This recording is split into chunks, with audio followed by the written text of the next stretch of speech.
या भगवान भोलेनाथ की नगरी काशी विश्वनाथ का काशी कॉरिडोर, ऐसे अनेकों काम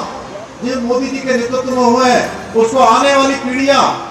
कई शतकों और कई शताब्दियों तक याद करेगी, हमेशा उनको याद करने का काम करेगी। माननीय प्रधानमंत्री जी की इच्छा शक्ति के कारण से आप देखते होंगे पहले के समय में हम लोग भूल गए आतंकवाद क्या होता है।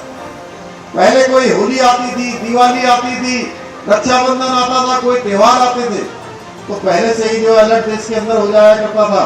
कि अब ये रक्षाबंधन आ गया है, होली आ गई है, दिवाली आ गई है, या दशहरे का पर्व होने वाला है, तो कहीं बम विस्फोट तो नहीं हो जाएगा। ट्रेनों पर सुरक्षा लगा दी जाती थी, रेलवे स्टेशनों पर विशेष चेतावनियां जारी कर दी जाती थी। देश के बड़े शहरों में चारों ओर लोग बहुत सहम कर निकलते थे कि कब कौन सी घटना हो जाएगी। इन 9 सालों में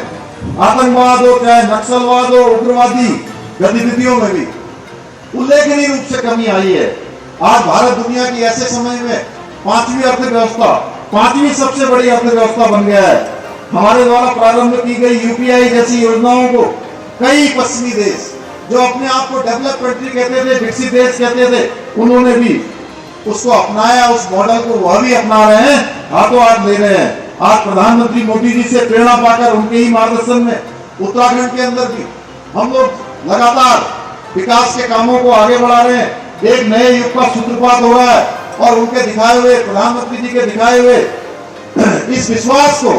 हम आगे बढ़ाने का पूरी तरह से संकल्प लेते हैं। मुझे पूरा विश्वास है इसके लिए मैं और मेरी सरकार निरंतर पूर्ण मनोयोग के साथ कार्य कर रहे हैं। हमने ऐसे कई मुद्दों का निस्तारण किया है पिछले 1 वर्ष में, जिन्हें पूर्व की सरकारों ने दरकिनार कर दिया था। हमारी सरकार अंत्योदय को सिद्धांत मानकर 3 गैस के सिलेंडर देने का काम हो प्रदेश में हमारी मातृशक्ति, और मुझे खुशी है कि मैं किसी भी कार्यक्रम में कहीं भी जाता हूं,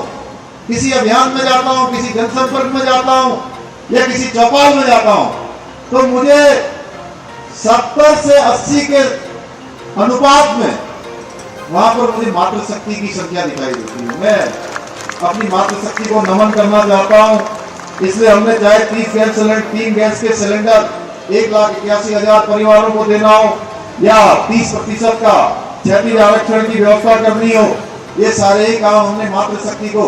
आगे लाने के लिए, उनके उत्थान के लिए किए हैं। चाहे आज समान नागरिक संहिता हो जो पूरे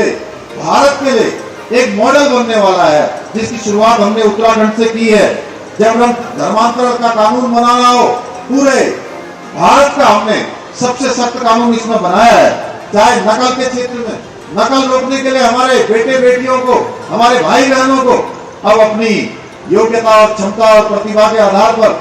हर परीक्षा में चयन होने का अधिकार देना हो, हमने इस देश का सबसे सख्त नकल कानून लाकर इस व्यवस्था को भी सुनिश्चित किया है। इसके साथ साथ आंदोलनकारियों को आरक्षण देना हो या फिर लव जिहाद या लैंड जिहाद, ये प्रदेश के अंदर किसी सुनियोजित साजिश के तहत एक आतंकवाद के एक अभियान के तहत जो चल रहा था, उसको रोकने का काम, उस पर ब्रेक लगाने का काम, या प्रदेश के अंदर जो हमारे यहाँ पर जनसंख्या का असंतुलन हो रहा था, डेमोग्राफिक चेंज हो रहा था लगातार, उसको, और उत्तराखंड का जो मूल स्वरूप है जिसके लिए देवभूमि जानी जाती है, उसको किसी भी कीमत पर यहाँ की संस्कृति के और यहाँ के मूल स्वरूप को न बदलने दिया जाए, इसके लिए जो शक्ति की है। साथ ही साथ हमारे जो कक्षा 6 से लेकर कक्षा 12 तक के हमारे स्कूल में जाने वाले हमारे छात्र छात्राएं हैं, या हमारे विश्वविद्यालय महाविद्यालय में पढ़ने वाले छात्र, उच्च शिक्षा प्राप्त करने वाले, उनको शिक्षा में छात्रवृत्ति देने का जो हमने प्रावधान किया है, वह भी हमने भारत का हम पहला राज्य है जहां पर हमने इस प्रकार की व्यवस्था की है। हमने इन सभी महत्वपूर्ण कार्यों को धरातल पर उतारने का प्रयास किया है। आज प्रदेश के आधारभूत ढांचे को मजबूत करने और राज्य को आत्मनिर्भर बनाने की दिशा में अनेकों कार्य किए जा रहे हैं। प्रदेश में कनेक्टिविटी को सुधारा जा रहा है, उद्योगों के विकास पर बल दिया जा रहा है, भविष्य की आवश्यकताओं को, जरूरतों को ध्यान में रखकर, उनको केंद्र में रखकर अनेकों नीतियां बनाई जा रही हैं। हमारे शहर अब तेजी से आर्थिक गतिविधियों का केंद्र बन रहे हैं, और इसी को दृष्टिगत रखते हुए हमने भविष्य में अनेक शहरों को भविष्य के लिए तैयार करने का, जैसा कि अभी बताया कि दिल्ली से देहरादून की दूरी हमारी जो है 2 घंटे की दूरी हो जाएगी। आप स्वयं अंदाजा लगाइए कि यहाँ पर किस प्रकार से लोगों की आवाजाही हो जाएगी, किस प्रकार का यहाँ पर एक जनसंख्या का घनत्व बढ़ जाएगा। उसके लिए भी हमको निकट भविष्य के लिए तैयार रहना है। उस प्रकार का इंफ्रास्ट्रक्चर, यहाँ की पार्किंग, यहाँ का यातायात किस प्रकार से नियंत्रित हो, व्यवस्थित हो, उस दिशा में अगले 25 सालों का एक रोड मैप लेकर हम लोग काम कर रहे हैं भाई। और वक्त हो चुका है एक छोटे